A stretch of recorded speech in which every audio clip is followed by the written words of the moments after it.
We are now live. Thank you. Good morning, everyone. Welcome to this meeting of the Communities and Partnerships Committee on the 1st of April 2021. I would like to begin by welcoming those members of the public and press who are watching the live stream of this meeting via the Council's website. Members, you are by now aware of the need to keep your video cameras switched on for the duration of the meeting and to keep your microphone muted except when I invite you to speak. Please click the raised hand function if you wish to ask a question or comment. There's always a risk that we may run into technical problems, and I would ask for your patience if we do so. Should this occur, I will declare an adjournment while the fault is addressed, and the public broadcast will be paused. If it is not possible to address the fault, the meeting may be abandoned until such time as it can be reconvened. Can I remind members and officers that all virtual meetings will be recorded? So if we can move on to item 1, please, which is apologies for absence. Nick, do we have any apologies? Thanks, Chair. We have apologies from Councillor Ashwood and Councillor Batchelor. Thank you very much. No substitutions as far as we're aware at the moment. As far as we're aware, Councillor Nessinger may join. Okay. Thank you very much. In which case, members, I'll begin by calling the names of all members of the committee to establish your presence for the record, if you'd please respond. So we have apologies from Councillor Ashwood and Batchelor. So Councillor Costello. Present, and can I declare an interest on the Ramsey Neighbourhood Trust, please? Thank you. Councillor Every. Present, Chair, and can I declare an interest on the Littleport youth worker? So we'll be abstaining on those items. I will abstain on those, yes. Thank you. Councillor French. Present, Chairman. I have no interests. Thank you. Councillor Machini. Present and same. Thank you. Councillor Nieto. Present, Chair. Thank you. Councillor Sanderson. Present, Mr. Chairman. Thank you. Welcome back to the committee, Tom. Thank you very much. Councillor Smith. Present, Mr. Chairman. Thank you. And myself, Councillor Criswell. And nobody else joined us, I don't think, is there, Nick? No, thank you. So yes, and I will declare an interest in Ramsey Neighbourhood Trust as a member of Somersham Parish Council and abstain on that item in item 4 as well. So we've had 3 declarations of interest. Are there any other declarations, members, to make? Please indicate. Nobody indicating. Okay, thank you very much. So we move on to item 2A, which is the minutes of the previous meeting on the 4th of March. And we're being asked to approve the minutes of the meeting on the 4th of March as a correct record. Can I please ask any member who disagrees with this proposal to please show? No one showing. Thank you very much indeed. So we'll take those minutes as passed. Item 2B, action log. Adrian, any updates to the action log, please? Thank you, Chairman. Morning, members. Just a quick update on the 3 outstanding or ongoing actions on page 4 of your pack. Very briefly, the first action on that table, which is the second action in 343, proposals for developing a detailed and creative method for engaging with citizens. We'll be providing some feedback in the workshop that follows committee today to members, and then we'll incorporate into May's full committee report on the events that have been held with proposals for committee to consider around how we can be really innovative and creative in terms of hearing voices from our citizens that perhaps we traditionally haven't had a vehicle to be able to do so. That's in hand. Action 344, the first one of the 3 there, which is the list of priorities and resources to facilitate members' engagement, is actually also going to be presented in draft form today in our interactive workshop, and then if members content will be shared with all members to enable conversations over the next few weeks with our residents. And then the final ongoing action, developing a form of communication to be for allowing members to be informed about the social mobility agenda, will also come forward in May's social mobility report, very much again building on the learning we've taken from the events that we've held and which Matt will be updating us on in the workshop. Thank you, Chairman. Thank you, Adrian. Any comments on the action log, members? None. Okay, thank you very much. So we move on to item 3, petitions and public questions. We've received none. So we move on to the only substantive item on the agenda today, which is the Innovate and Cultivate Fund endorsement of recommendations. And due to the short period of time between the panel meeting and the agenda publication, as well as the need to ensure any approved projects are able to proceed without having to wait until the next committee meeting, I've accepted this as a late report. And to present the report, we have our Think Communities Manager, Elaine Matthews. Welcome, Elaine, and over to you. Thank you. Thank you, Chair, and hello, everybody. So members of this committee are very familiar with this subject matter. This is the usual paper that comes to this committee regarding the Innovate and Cultivate Fund and providing you with the outcome of the very recent fund recommendation panel. The recommendation panel met on the 24th of March 2021, which is why this is a late paper. We considered 13 applications to the funding, to the Cultivate funding element of our Innovate and Cultivate fund. This is where applicants could submit a funding application for up to £15,000. And the outcome of that panel is that 9 Cultivate applications have been recommended for funding and reported to this committee for that final decision. The full details of those 9 Cultivate applications are shown in section 2.2 of your paper and in much further detail at appendix 1. So I won't read through all of that detail in the appendix with you, but would just like to summarise each of those 9 applications, if that's all right. So the first project that we would like to recommend is from Cambridge Hub, and it's called Linkages. And this is a project that links 24 Cambridge University students with 24 older people in Cambridge and Fenland who are experiencing social isolation.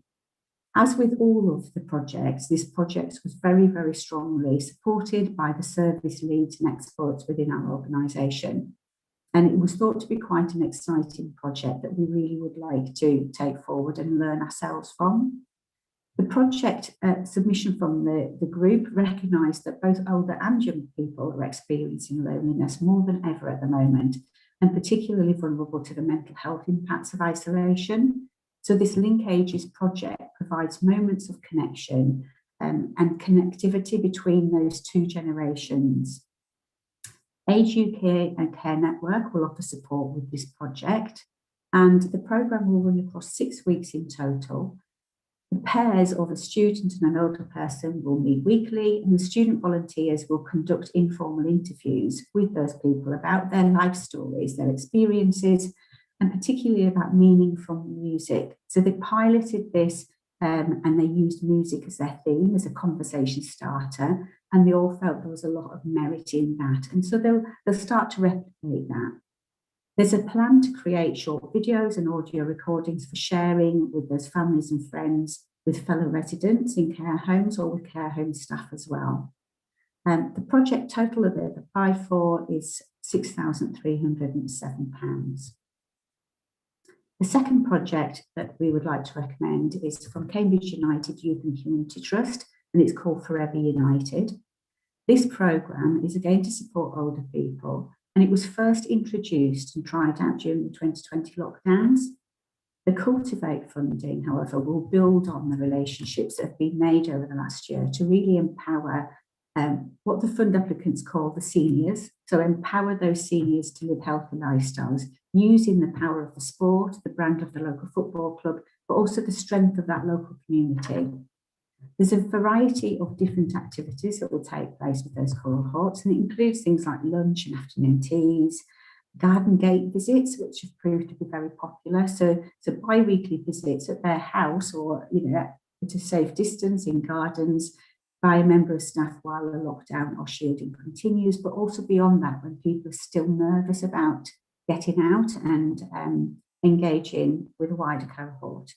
It'll include things like activity packs, wellbeing check-in phone calls, walking football and Supervex football in Abbey and North Cambridgeshire, things like strength and balance classes for those core cohorts, but also a really useful sports cafe that focuses on those with dementia or memory problems called United by Memories. They've got a lot of plans for this project. It also includes weekly healthy walks, And at the moment, the area of focus is North Cambridge and Abbey, but the club will work closely with Healthy You area coordinators as well in other areas across Cambridge and Peterborough, and linking with the Cambridge and Peter Health Inequality Strategy. The amount of funding that they've applied for is £15,000. The next project we heard from was one that's from Cogwheel Counselling, that's called Cogwheel Family Counselling.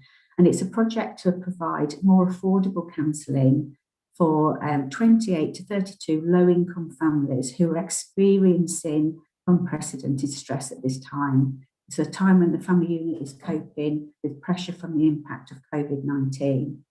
This project, the panel was very, very interested in and was very strongly supported by service leads from across most of our services.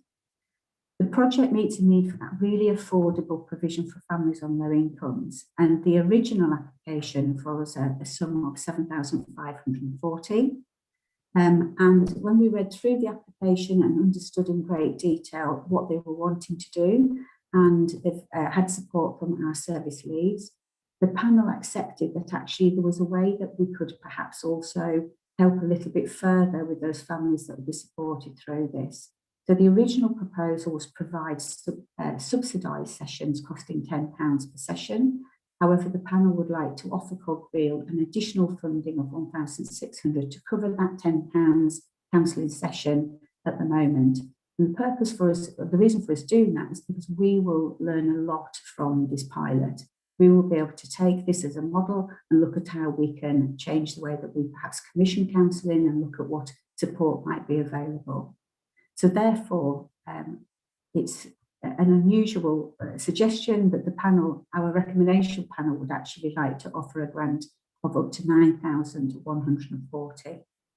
We're working with officers across the council at the moment to find the best way of providing that extra £1,600, given that it is also linked in with the COVID recovery that we're seeing elsewhere.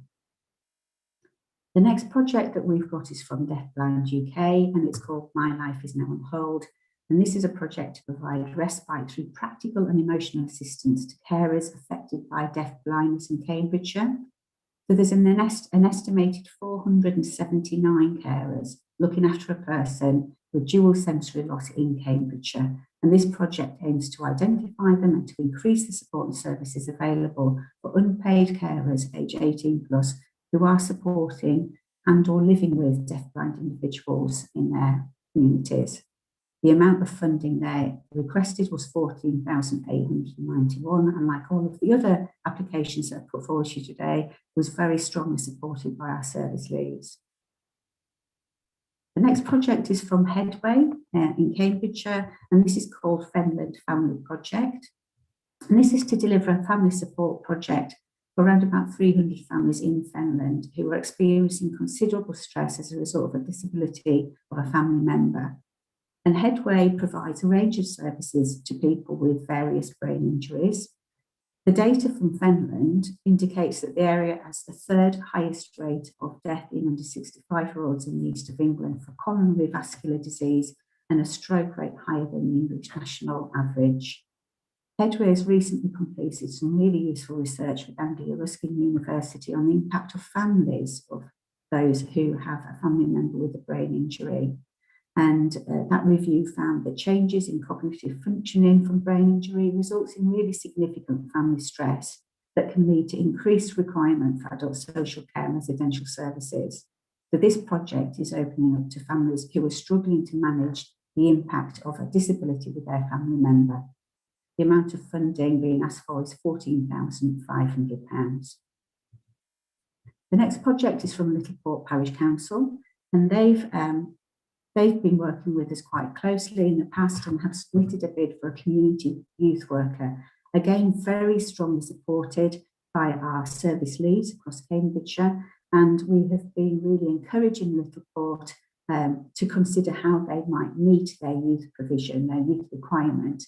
So this funding for a community youth worker is strongly supported, and it'll be working with the parish council's wellbeing team to support around about 200 young people for an initial 2-year period.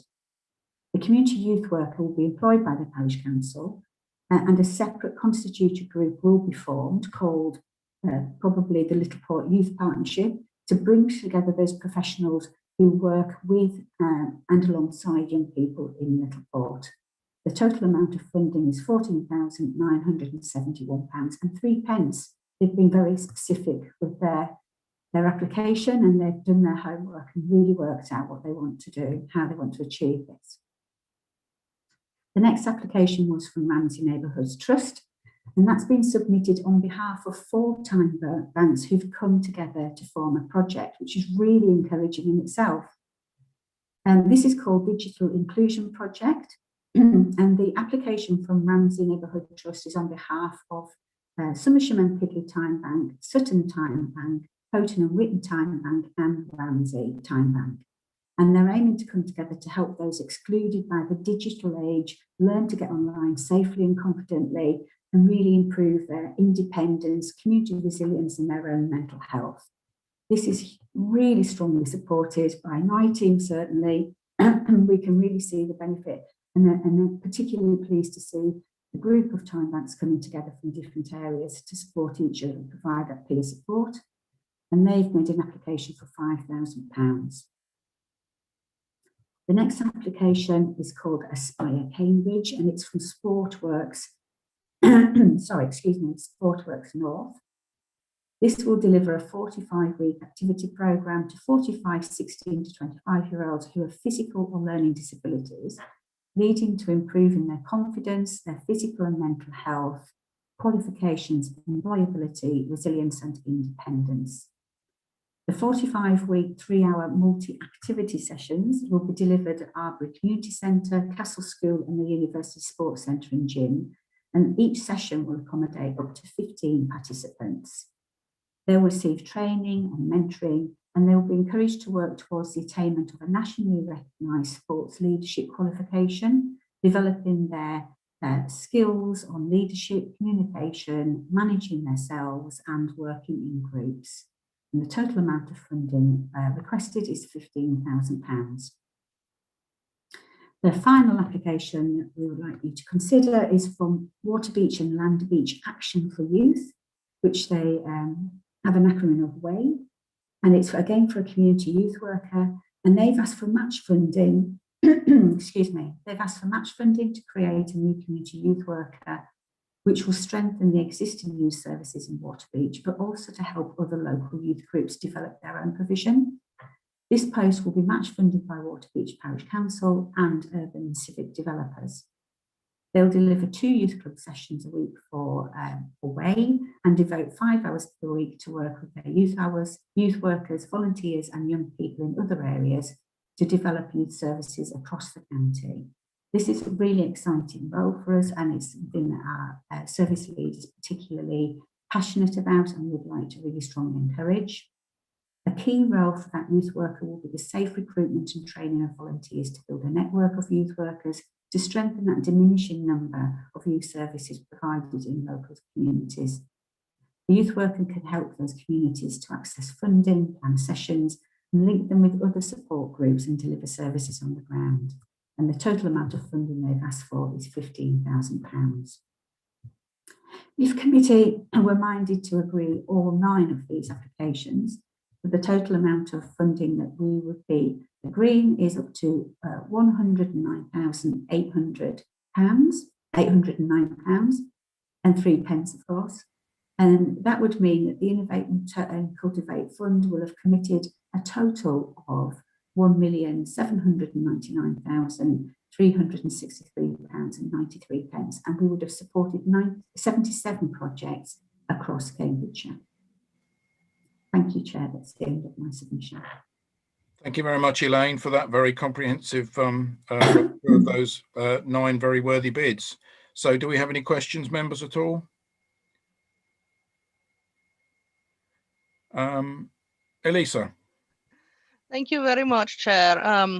I don't really have any questions, but I did want to say, how pleasant it was to, do this for one last time for this council. I hope not one last time in general.